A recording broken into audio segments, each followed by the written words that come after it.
నమస్తే. ఒక పేదవాడికి జ్వరం వస్తే ఎక్కడికి వెళ్తాడు? సర్కారు దవాఖానకి. కానీ అక్కడ డాక్టర్ కంటే ముందు అతనికి స్వాగతం పలికేది ఏంటి? పెచ్చులుడే పైకప్పులు, వర్షం వస్తే వరద నీటిలో మునిగిపోయిన వార్డులు, మందులు లేవు బయట కొనుక్కోండి అనే బోర్డులు. ఉస్మానియా ఆసుపత్రి కొత్త బిల్డింగ్ కడతామని చెప్పి ఏళ్ళు గడుస్తున్నాయి, కానీ పునాది రాళ్ళు మాత్రం పడట్లేదు.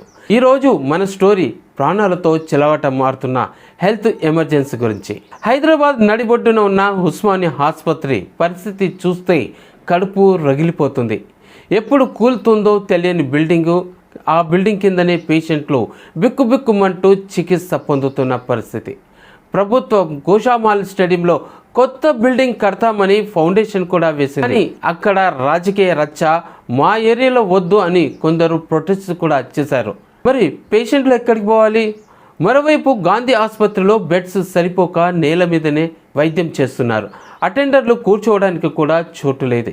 ఇది రాజధాని పరిస్థితి కనుక ఇలా ఉంటే ఇక జిల్లాల పరిస్థితి ఆ దేవుడికే తెలియాలి. ఇక బిల్డింగ్లు లేకపోయినా పర్వాలేదు, కనీసం మందులైనా ఇస్తున్నారా?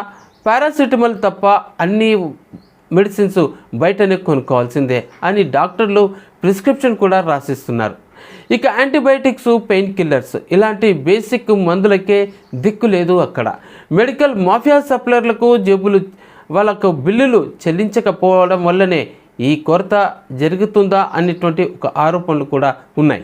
సరే, కూలి పనులు చేసుకునేవాడు రోజుకు 500 రూపాయలు సంపాదిస్తే మరి అందులో 300 మందులకే పోతే కుటుంబం ఏం తినాలి, ఎలా బతకాలి? ఫ్రెండ్స్, ఇక్కడ మనం ఒకే ఒక లాజిక్ మిస్ అవుతున్నాం. ప్రభుత్వం ఆరోగ్యం అని చెప్పి ప్రైవేటు ఆసుపత్రులకు కోట్లు చెల్లిస్తుంది. అదే డబ్బుతో ప్రభుత్వ ఆసుపత్రులను ఎందుకు బాగు చేయకూడదు? కార్పొరేట్ ఆసుపత్రులను పోషించడం కోసమేనా ఈ సర్కారు దవాఖానాలను చంపేస్తున్నాడు?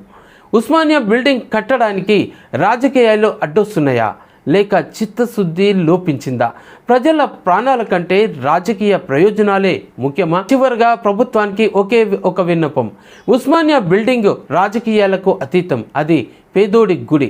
వెంటనే నిర్మాణం మొదలుపెట్టండి, మందుల కొరతను తీర్చండి. ప్రేక్షకులరా, మీరు ఎప్పుడైనా ప్రభుత్వ ఆసుపత్రికి వెళ్ళారా? అక్కడ పరిస్థితి ఎలా ఉందో మీరు కళ్ళారా చూసారా? ఒకసారి మాకు కామెంట్ చేయండి. మీ కామెంట్ ప్రభుత్వ దృష్టికి తీసుకెళ్దాం.